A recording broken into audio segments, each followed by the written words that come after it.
ကောင်မလေးကသူ့အဖေနဲ့အတူပျော်ပျော်ရွှင်ရွှင်ဈေးဝယ်ထွက်နေတော့လမ်းတောက်တစ်ခုမှာကောင်လေးတစ်ယောက်နဲ့မတော်တဆတိုက်မိသွားတဲ့အဲ့ဒီကောင်လေးကိုမြင်လိုက်ရတဲ့ခဏမှာပဲကောင်မလေးကချက်ချင်းဆိုသလိုရင်ခုန်သွားပြီးဘာလို့ရမှန်းမသိကြောင်ကြည့်နေမိတာပေါ့ပြီးမှတတိပြန်ဝင်လာပြီး sorry လို့တောင်းပန်လိုက်ပေမဲ့ကောင်လေးကတော့အေးမလုပ်သလိုတစ်ချက်ပဲအတန်ပြုတ်ပြီးထွက်သွားခဲ့တယ်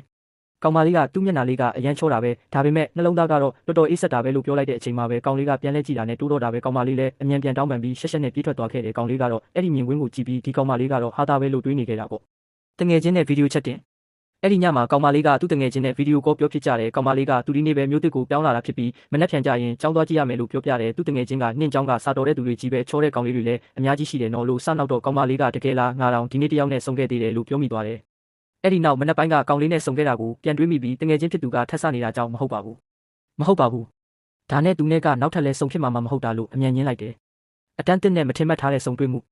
နောက်တစ်နေ့မှာတော့ကောင်မလေးကျောင်းတစ်ကိုရောက်သွားတယ်ကျောင်းသားတွေပျော်ပျော်ရွှင်ရွှင်စုပ်ကစားနေကြတော့အတန်းပိုင်ဆရာမကကောင်မလေးကိုအတန်းနဲ့ခေါ်လာခဲ့တယ်ကောင်မလေးကမိတ်ဆက်စကားပြောလိုက်တဲ့အချိန်မှာပဲအရင်နေ့ကကောင်လေးကမျက်လုံးဖွင့်ပြီးကြည့်လာတယ်သူတို့နှစ်ယောက်အကြည့်ချင်းဆုံသွားကြပြီမဲ့ကောင်လေးကခေါင်းပြန်ငုံပြီးစပွဲပေါ်မှာပဲအိတ်နေလိုက်ပြန်တယ်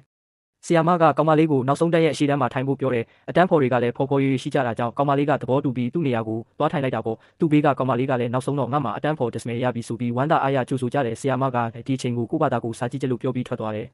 တိုက်ဆိုင်မှုလားကန်ချင်မလား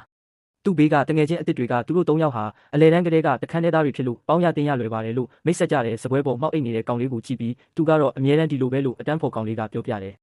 ကောင်မလေးကသူငါ့ကိုမမှတ်မိတာလားဒါမှမဟုတ်ငါ့ကိုမုန်းနေတာလားလို့တွေးနေတော့မှပဲကောင်လေးကရုတ်တရက်ခေါင်းထောင်လာပြီးငါကကြည့်လို့ကောင်းလို့လားနင်ငါ့ကိုကြည့်ပြီးတယောက်တည်းငေးနေပြန်ပြီအေးလေငါကကြည့်လို့ကောင်းတာကိုဆိုပြီးစနောက်လိုက်ပါတော့တယ်